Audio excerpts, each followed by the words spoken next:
La Seine n'est pas un long fleuve tranquille. 4 fois par jour, l'onde de marée remonte et descend son lit et inverse le courant.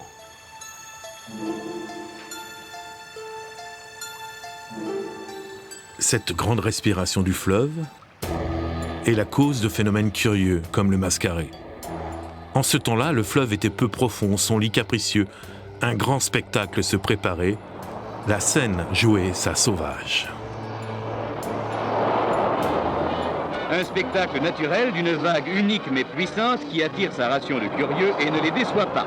Le mascaret joue à bureau fermé pour chaque équinoxe. On était émus devant, quand même. Oh, on avait une certaine émotion devant le fait. Ici, c'était vraiment le pôle d'attraction parce que vous aviez la cale aux moules qu'on voit derrière nous et l'eau du mascaret, la vague, montait sur cette cale et éclatait sur un mur qui est disparu maintenant. Et ça faisait une très très très grande vague de 4-5 mètres de hauteur et c'était très spectaculaire.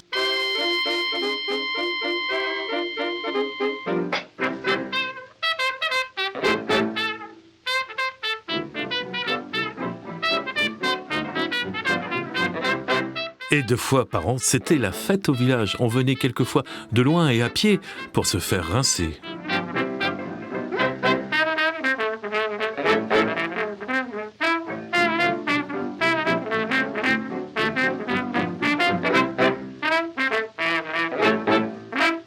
Le mascaret a fait de la résistance.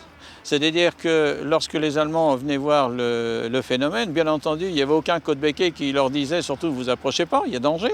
Personne, bien sûr, leur disait. Mais il est arrivé une fois, effectivement, des Allemands sont fait emporter, dont un officier supérieur, qui venait voir le mascaret. Et il a obligé des hommes à lui à plonger dans l'eau pour essayer de le secourir. Et en fait, c'est un code-becquet qui l'a secouru.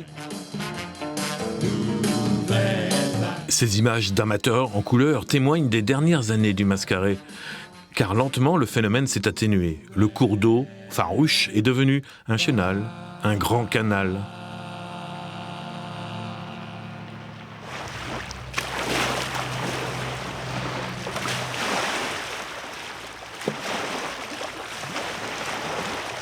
Quand on a dit on n'aura plus de mascaret, je suis sûr que ça ne nous a pas pénible, quand même. Parce qu'on est habitué.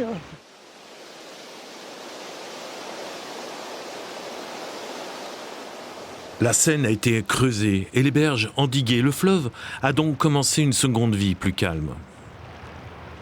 Elle se consacre au transport de navires lourds. Mais quelquefois, aux grandes marées et de nos jours, on sent que le fleuve se rappelle sa jeunesse. On ne l'appelle plus mascaret, on dit plus sobrement le flot, et sur les quais, on le craint. Le voilà d'ailleurs, quasi invisible. Je pense que ça va bouger. Mais s'il n'a plus le panache de son ancêtre, le flot a gardé de la force. Ainsi, cet imposant céréalier de 30 000 tonnes recule-t-il sous son assaut. Pourtant, le grand navire battait machine en avant toute.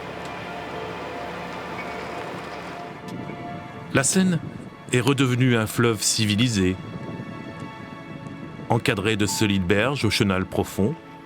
La vocation économique a dépassé le pittoresque, mais avec ses courants, ses marées, avec ou sans le mascaret, le fleuve est resté plein de surprises et vivant.